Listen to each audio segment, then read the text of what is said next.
تبارك وتعالى سميع ويان إلهي سميع خلقي ودن هذين ملكي يسوق صباحان ومد والباكي سيلاي وحكوه يديستو إلهي وكيل مقلي تبارك وتعالى وبصير ويان إلهي تبارك وتعالى لك واحد دنيا لا يواحد لك كل حجرة إلهي السم لا تسوق إلهي تبارك وتعالى وكا عليم ويان إلهي تبارك وتعالى حالات كالضوء أي كدران ما شيء دون نجوان إلهي وكا كوهي ويان يعلم النميمة السوداء في ليلة الظلماء على صخرة السماء قرآن مدو هبينك مدو سعطا لقى مدو دل سعطا حالة دي كجرت إلهي وكوكما تبارك وتعالى إلهي رحمك كما قرصونه لا تخفى عليه خافية وحمل إلهي كما قرصونه لا يخفى عليه شيء في الأرض ولا في السماء سبح لله ما في السماوات يسبح لله ما في السماوات سبح لله من في السماوات خلقك ودنبا إلهي وتصبح عيسان إلهي وكوكما إذا دنيا ذكر جنيا طاعة إلهي محروق من نساء أشاهده وحوم كمانيس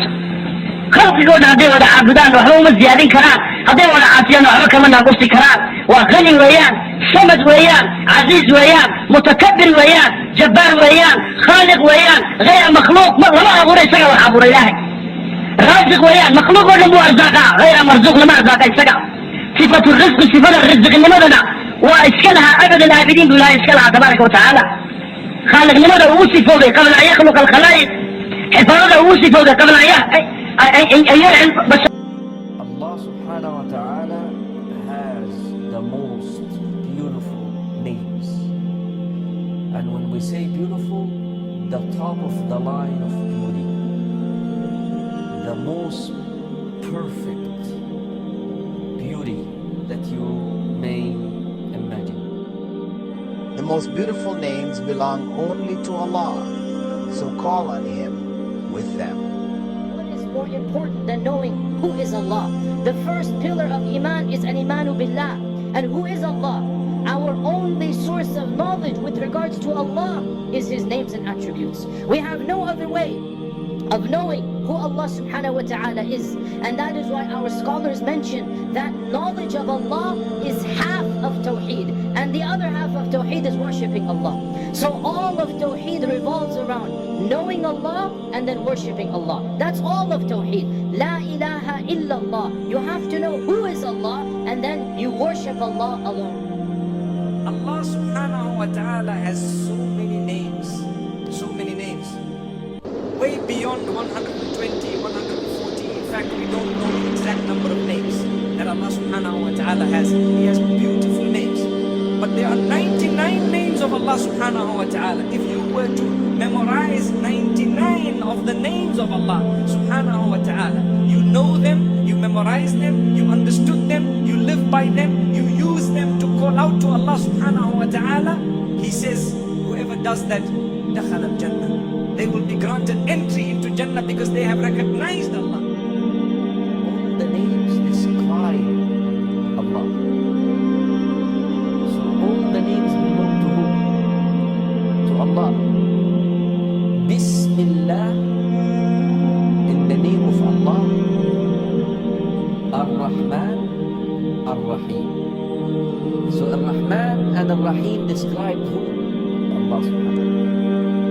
My dear brothers and sisters, that a knowledge of Allah's names and attributes is the most noble knowledge. There is nothing that is more sacred, more blessed than the knowledge of Allah subhanahu wa ta'ala. لمن نبو النبي قول عليه الصلاة والسلام أي الناس كدح عبادي إلهي باي كسو سارة ملايك تهديه سو سارة بنان كسو جوجيا وانا سو سارة محاني هلقوا إلهي كوي مين الظلمين مين ما الظلمين محانا عبادة يا رب الناس كوين شيء والله كيسوي إلهي تبارك وتعالى بحولي وكا جوجية أرضو الناس كلها مقودات نتبع أرضي من نوم شاقي كي أرضي إلهي كوي جوكسو حقات كور ديسا مرقالتو يا ربي لما جاك وانا عاصل ما يعمو الجيدي بكو عاصيو ما انتكو عاصل ما يناتا على مدح من قدعيا كي ساقال لو رمي أبعاد سوتا كامر كلا دي ديسا وعلي عدان تبجركو عاصينا رحمة دانا كبقو سالي مايو لما دينو الله جنة قالوا إلهي تبارك وتعالى هذا مالك ومالك إلهي تبارك وتعالى مالك من با وحو الرسول كل ملايكة يا قبطي لا تقر كي بكي لجوك سدين أيها أعطوك إلهي صلى الله عليه يا ربي أنا صدا كمان مليني يقول يا ملائكتي كسروا علي يقول كسروا علي انا عند ظن عبدي بي اظنك صدق قمر اياني سوء علي وجنة قيم الهي فعال لما يريد صوب لله تبارك وتعالى يا الله وخالق ويان خالق قدن استقى ابوري وفاطر ويان استقى بلابي لو قمر هري ومالك انتو ابوري ولمن استقى ملكية استقى الالية استقى شافية استقى ارزاق السيئة استقى قارن عزية استقى قارن الدلية استقى قارن الدلاء استقى قارن النولية استقى قارن كأولية استقى قارن كفصلية هو الذي أضحك وأبكى وهو الذي أمات وأحيا وهو الذي خلق الزوجين الذكر والأنثى صودا لله يا لا تقول كانوا عزينيا كانوا دلينيا كانوا سودوينيا كانوا فوينيا كانوا كأوهينيا كانوا كفصلينيا كانوا غني كدقيا كانوا فقير كدقيا كانوا ديليا كانوا مولينيا كانوا لحاك كقاضيا كانوا لحاك سينيا كانوا مسافر كدقيا فعال لما يريد ما ملك عالم كودن قاعدتي سكجرا إذ كذبها رسول الله تبارك وتعالى مجرد ولا ليال يقين تاسال الربعين أنبرنا قبل الموت ومد الرسول عليه الصلاة والسلام هل كأي كدها وعنسى ومدوا العبادة معها علمك معها ومدوا وعي كدها وعنسى ويقين سيتقود كدها وعنسى ومدوا الإيمان نبي عليه الصلاة والسلام ومد الله وبري الله انتو علمك برين انتو أمرك برين انتو أحكامك برين آمرك بري عزيز كوبري عزيز كوبري جبار كوبري متكبر كوبري إلهي كل بري بس قولوا لا إله إلا الله تفلحوا ما أريد منكم من رزق وما أريد أن يطعمون ويا إن الله هو الرزاق ذو القوة المتين إلهي ألا الرزاق هو يقوت أود الصاحب سبحانه وتعالى إلهي وحو الصاحب لهي أود إلهي وحو الصاحب لهي قوت إن الله هو الرزاق ذو القوة المتين قوة أود الصلاة إلهي إسكن سبحانه وتعالى بعد ما حالد الصلاة نقطي وحن فهمني وأن ضرني وأن أغاني آيها قفك أدونك الله كيني وحن فهمني محال أدونك أجوكتا محان الله كيني أيام بره إيا نصيب حمق ومضبضا باجرت أن أغين هدفك أي أدونك أجوبان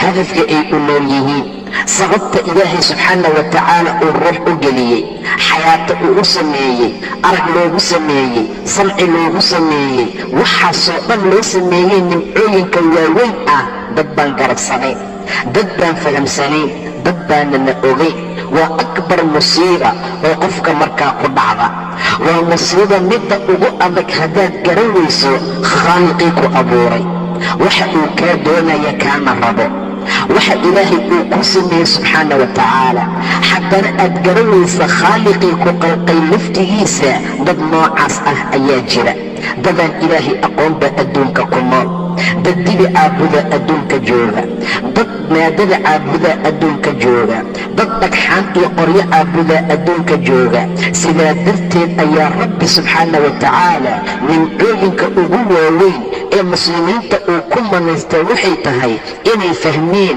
rabbigii khalqay subxaana wa tacaala inay fahmeen ujeedada adduunka ay u joogaan 20, 140. In fact, we don't know the exact number of names that Allah subhanahu wa ta'ala has. He has beautiful names.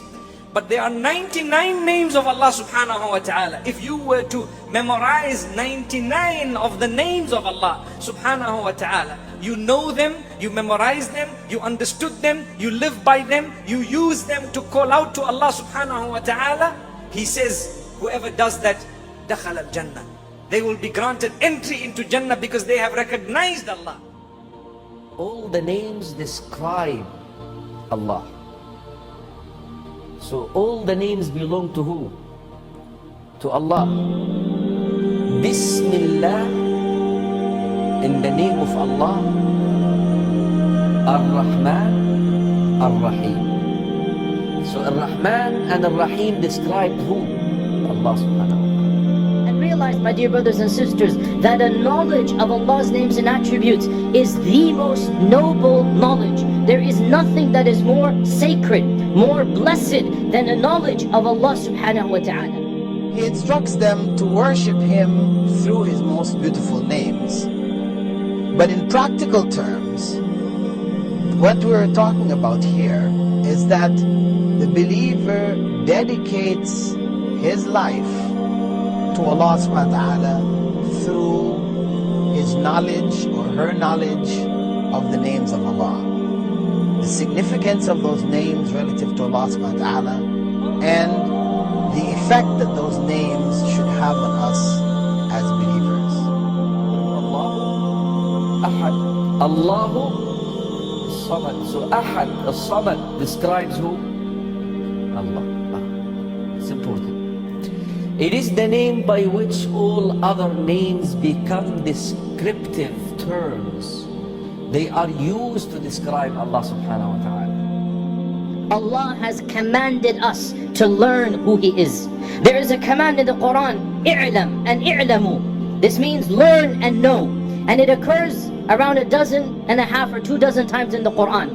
And in fact, if you look at every single time Allah says i'lam and i'lamu, the majority of them are followed by a name and attribute of Allah. اعلموا أن الله غفور رحيم. اعلموا أن الله شديد العقاب. واعلم أن الله. Know that Allah. Know that Allah. Know that Allah. So the primary command to know i'lam in the Quran is followed by some name or attribute of Allah, because Allah wants us to know who He is. How do we expect to worship Allah if we don't know who Allah is? How will we love Allah if we don't know who Allah is? How will we fear Allah if we don't know who Allah is? How will we put our trust in Allah, our yaqeen, our tawakkul, if we don't have a knowledge of who Allah subhanahu wa ta'ala is?